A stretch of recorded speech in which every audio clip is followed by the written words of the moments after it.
আসসালামু আলাইকুম প্রিয় শিক্ষার্থীরা, আশা করি সবাই অনেক ভালো আছো। আজকের ক্লাসের মধ্যে আমরা তোমাদের অষ্টম শ্রেণীর অনুশীলনী 2.2 এর শেষের দুটি অঙ্ক করতে যাচ্ছি।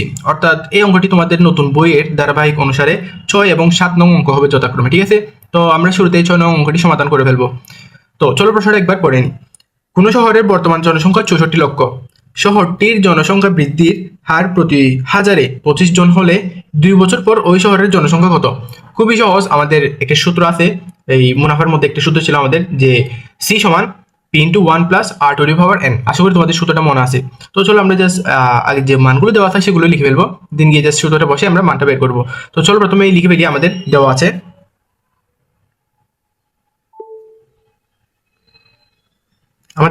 কি কি আমাদের দেওয়া আছে জনসংখ্যা, যেটাকে আমরা পি দিয়ে প্রকাশ করব, ঠিক আছে? জনসংখ্যা পি সমান কত লক্ষ? 64 লক্ষ।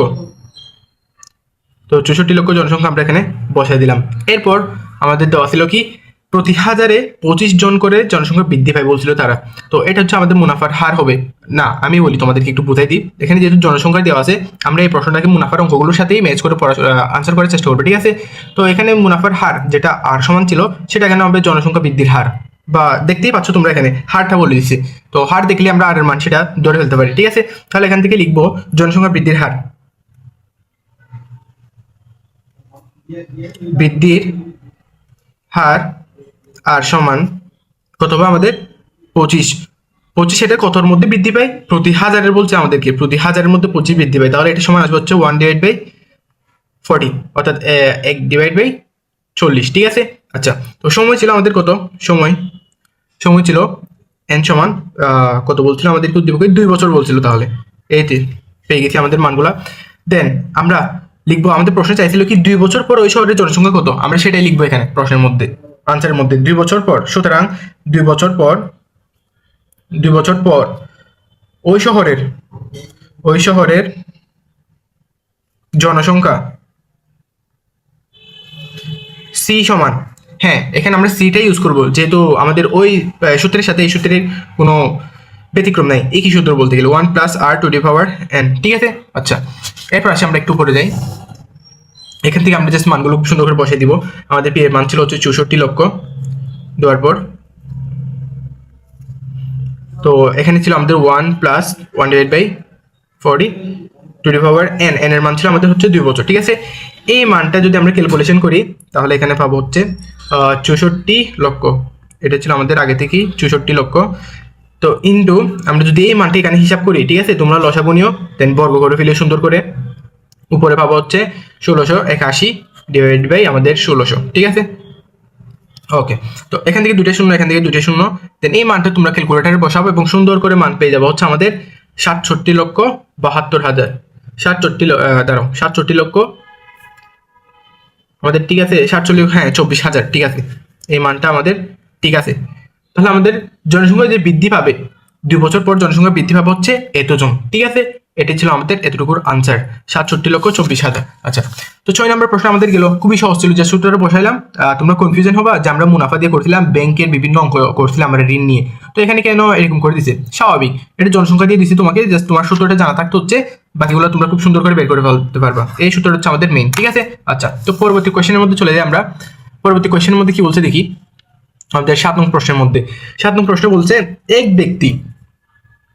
ব্যক্তি একটি ঋণ দান সংস্থা থেকে বার্ষিক 8% চক্রবৃদ্ধির মুনাফায় এত টাকা ঋণ নিলেন। প্রতি বছর শেষে তিনি এত টাকা করে পরিশোধ করলেন।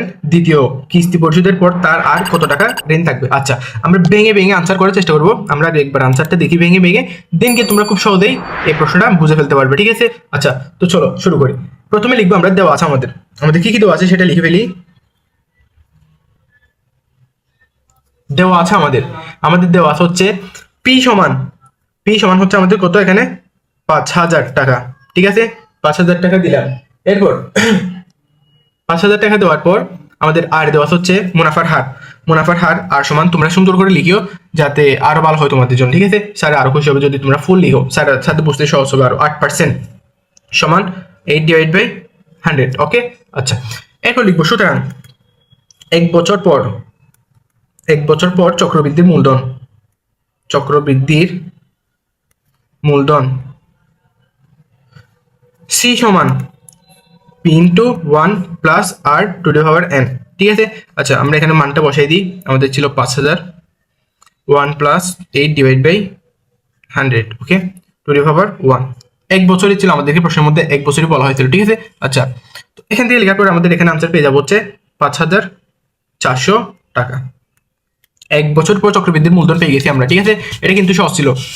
আমরা 1 বছর কেন বের করছি? কারণ আমাদেরকে বলছিল কি এক ব্যক্তি ঋণ সংস্থা থেকে এত টাকা নিয়েছিল প্রতি বছর শেষে বলছিল। ঠিক আছে, প্রতি বছর, তাহলে আমরা 1 বছর কত দিয়েছিল সেটা বের করলাম, সেজন্য প্রতি বছর বলছিল সেজন্য। ঠিক আছে, আচ্ছা এরপর গিয়ে আমরা লিখবো ঋণ গ্রহীতা প্রথম বছর শেষে প্রথম কিস্তিতে 2000 টাকা পরিশোধ করে আমাদেরকে উদ্দীপক বলছিল। আশা করি তোমাদের সেটা মনে আছে। ঠিক আছে, কত টাকা পরিশোধ করছিলেন?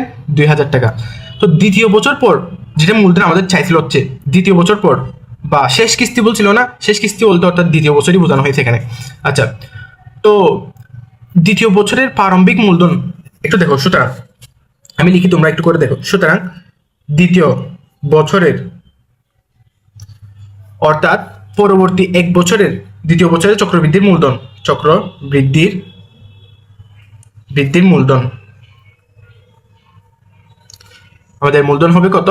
সি সমান P into 1 plus R to the power n. ঠিক আছে, আচ্ছা এরপর আমরা জাস্ট মানগুলো বসিয়ে দিব। 3400, ও এই 3400 আমরা কোথা থেকে পাইছি? দ্বিতীয় বছরের প্রারম্ভিক, আমরা হয়তো এখানে লিখি দ্বিতীয় বছরের। শোনো একটু মনোযোগ দাও, আমরা যে এখানে একটা মান লিখলাম মূলধনের মানটা আমরা কোথেকে পেলাম? দেখো, তিনি বলছিলেন কি প্রতি বছর শেষে তিনি কত টাকা পরিশোধ করেন? 2000 টাকা তিনি পরিশোধ করেন। ঠিক আছে, হ্যাঁ 2000 টাকা পরিশোধ করেন। কত থেকে পরিশোধ করেন সেটা, এই মান থেকে তিনি 2000 টাকা প্রতি বছর শেষে পরিশোধ করেন। আমরা সেটা এখানে দেখাই দিব যে এখানে হচ্ছে আমাদের পি দ্বিতীয় বছরের জন্য মূলধন বা প্রারম্ভিক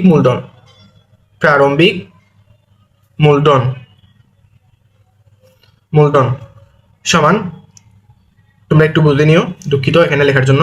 2000 যেহেতু উনি পরিশোধ করেন, এখান থেকে আমরা পাবো হচ্ছে 3400 টাকা। ঠিক আছে, আচ্ছা আশা করি বুঝছো এতটুকু, এখানে আমাদের কিছু ছিল না। তো মূলধন দিলাম আমি 1 প্লাস আর এর মান কত ছিল আমাদের? আর এর মান same 8/100 divide by 2 to the power 1। এখান থেকে তোমরা কাটাকাটি করার পর দেন ক্যালকুলেশন করার পর 3672 টাকা এই মানটা পেয়ে যাবা। আমাদের প্রশ্ন বলছিল দ্বিতীয় কিস্তি পরিশোধের পর তার আর কত টাকা ঋণ থাকবে। আচ্ছা, তো সেই মোট ঋণটা আমরা বের করবো। তিনি বলছিলেন কি প্রতি বছর শেষে 2000 টাকা করে দিয়ে দেন। তাহলে এখান থেকেও 2000 টাকা উনি দিয়ে দিয়েছিলেন, এই যে এই মান থেকেও, তাহলে এই না এটা 3472 টাকা থেকেও তিনি 2000 টাকা দিয়ে দিয়েছিলেন। আর একটা অবশিষ্ট মান থাকবে না? থাকবে। আমি তোমাদেরকে আবার সুন্দর করে বুঝাই দিব, তোমরা আপাতত এটুকু একটু করে দেখার চেষ্টা করো। ঠিক আছে, আচ্ছা এখন লিখবো দ্বিতীয় কিস্তির পর তার ঋণ থাকবে। সুতরাং দ্বিতীয় কিস্তির পর তার ঋণ থাকবে সমান 3672 টাকা মাইনাস 2000 টাকা। তো এখান থেকে আমরা মান পাবো হচ্ছে আমাদের কত? এখান থেকে মান পাবো হচ্ছে 1672 টাকা। এটাই ছিল আমাদের আনসার। দ্বিতীয় কিস্তির পর তার এতটুকুই ঋণ থাকবে। আমরা একটু আবার বোঝার চেষ্টা করি, একবার দেখে নাও। আমাদেরকে বলছিল কি প্রতি বছর শেষে তিনি 2000 টাকা করে দিয়ে দেন। তো 1 বছরে কত টাকা দেন, কত মূলধন হয় তার? এত টাকা। তো এত থেকে একবার 2000 টাকা দিয়ে দিয়েছেন, এই যে 2000 টাকা দিয়ে দিয়েছেন, সেজন্য আমরা এটাকে মাইনাস করলাম, একটা মান পেলাম। সেটাকে আবার মূলধন ধরে বা মুনাফা ধরে আমরা কি করছি, আবার চক্রবৃদ্ধির মূলধন বের করছি, আবার একটা মান পাইছি। তো সেই মান থেকেও তো বছর শেষে উনি আবার 2000 টাকা দিয়ে দিবেন, অবশ্যই দিয়ে দিবেন। তো সেজন্য আমরা কি করছি, এই মান থেকে আবার 2000 টাকাকে আমরা মাইনাস করছি। তো দিন শেষে তার এই মানটি কি থেকে যাই? ঋণ থেকে যাই। তো আজকের ভিডিও এতটুকুই। আশা করি তোমরা প্রশ্নটা বুঝছো। না বুঝলে নিজে চেষ্টা করো, আরেকবার চেষ্টা করো, অবশ্যই বুঝবা তোমরা প্রশ্নটা। ঠিক আছে, দেখা হবে নেক্সট ভিডিওতে। সবাই ভালো থাকবা। আল্লাহ হাফেজ।